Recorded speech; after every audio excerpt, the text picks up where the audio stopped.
Hey everyone, the David Shannon book I have today is called How I Became a Pirate. And this book is special because I don't know if you noticed, I showed it to you very fast. David Shannon's name is right here, but there's also this name, Melinda Long. So these two people came together to work on a book as a team.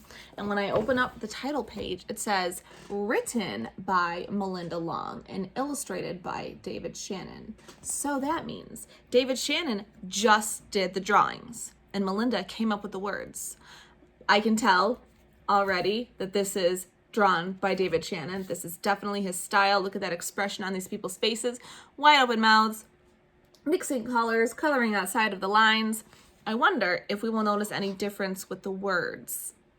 If you recall, a couple months ago, we figured that out about Dr. Seuss. He worked with a friend, and that friend wrote the words. The words didn't rhyme. That's how we knew it was not Dr. Seuss.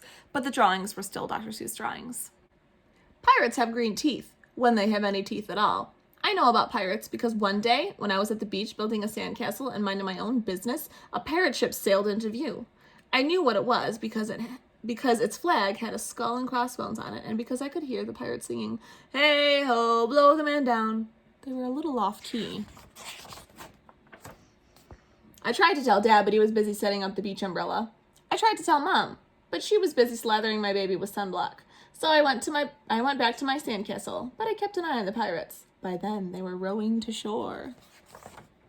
When they landed, the head pirate climbed off the boat and yelled, "Ahoy there, matey! Be this the Spanish Main?" "No," I said. "This is North Beach." "Shiver me timbers," the pirate said. "We must have taken a wrong turn at Bora Bora." I practiced my pirate voice. Can you tell? He walked around my sandcastle. He looked at the moat, then yelled back to his crew, "He's a digger! He's a good one to boot!" "Aye, a good one to boot!" The others agreed.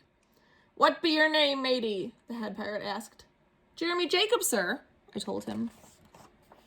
"Well, Jeremy Jacob," he said, "you're looking at Braidbeard and his crew. We've been needing a digger like yourself. We've a chest of treasure to bury." "Aye, treasure!" the others shouted. "You're coming with us," Braidbeard told me. I didn't think Mom and Dad would mind as long as I got back in time for soccer practice the next day. What? Didn't think Mom and Dad would mind? That's how I became a pirate. As soon as we were on board, Braidbeard showed me its chest of gold and jewels.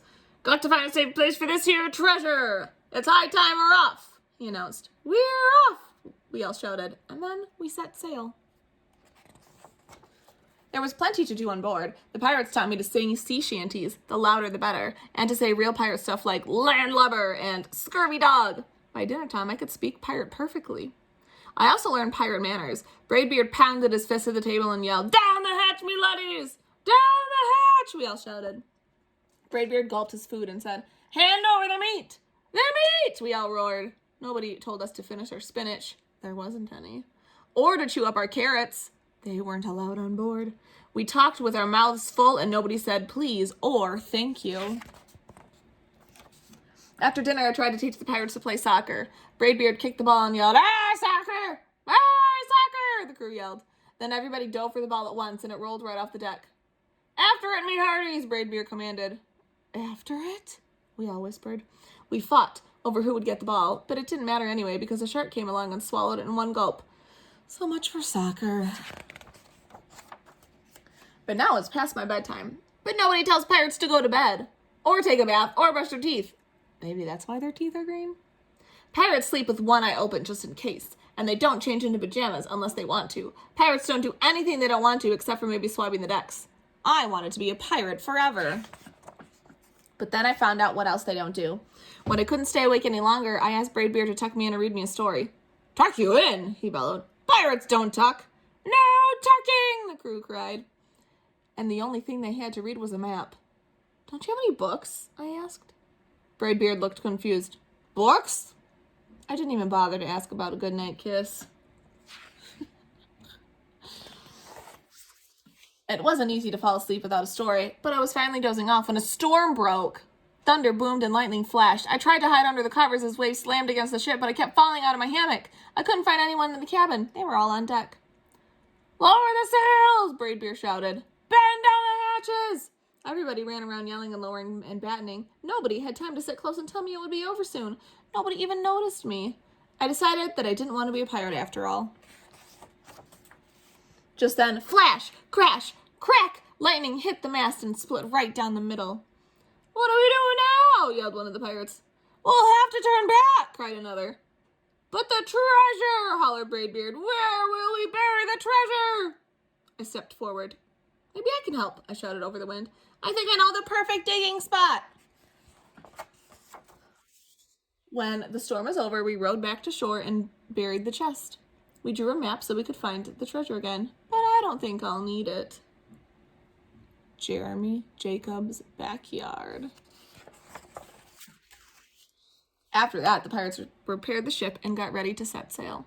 Before they left, Braidbeard handed me a flag and said, You make a fine pirate, Jeremy Jacob. Guard that treasure well. We'll be back for it soon enough. Soon enough, the crew repeated. And if you ever need us, Braidbeard added, just run the Jolly Roger up yonder pole. Up yonder pole, the other shouted. And maybe I will, but not today. I have soccer practice. Now let's think about David Shannon as an illustrator, because this book is one he did not write. Malinda Long came up with the words. He was just the illustrator. Remember, he's known for doing great faces, capturing emotion, usually open mouths in some sort of his book. He mixes colors. So this definitely looks like a David Shannon type of illustration to me. Let's think about the main character first, Jacob, the little boy. Let's think about him as a character. Let's describe him. I would say he's adventurous, brave. My goodness, I would never go off and hang out with pirates. I think he's smart. He thought about a great place to hide the treasure. I think he's also smart because he realized he didn't want to be a pirate anymore. That was not the best place for him to be. If we were to take Jacob from this story and David from the No David books and put them together, what kinds of things do you think they would like to do together? I think they would like to play outside, go on adventures. I really honestly think that if David was there with Jacob, they would both go on the pirate ship. No questions asked. I think David would love to run around on a pirate ship. I wonder if he would bother the pirates, though. Do you think the story of Jacob going off with pirates and burying the treasure, do you think that really happened? I'm going to show you something at the end of this book and talk about it. So David said he wasn't going to hang out with the pirates anymore because he had to go to soccer practice, right? And so there he is playing soccer. Look at his fabric on his head covering, and then look at his shirt right here. This is a soccer shirt, and you can't see the other letter because it's on the other side of his shirt, but the rest of this spells Pirates. So my guess is that this shirt, his soccer team, is called the Pirates. When Jacob was taken away to join the pirate ship, he was given a bandana to wrap around his head. That bandana is the same one that he's wearing right here at the end. Do you think he was given that bandana on the pirate ship and then got off the pirate ship and then went to soccer practice and his soccer team was named Pirates? Or do you think that he imagined the whole thing and this is actually his outfit for soccer? Because maybe he thought, oh, pirates, that's my name for soccer. I love pirates. Maybe he just wanted to come up with a story about it.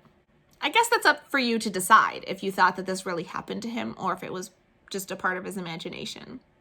The last thing I wanted to talk about is something that David has in all of his books. Remember our pal Fergus? Did you find him? I know exactly where he is. He's a drawing. Did you catch it? Fergus is on the treasure map.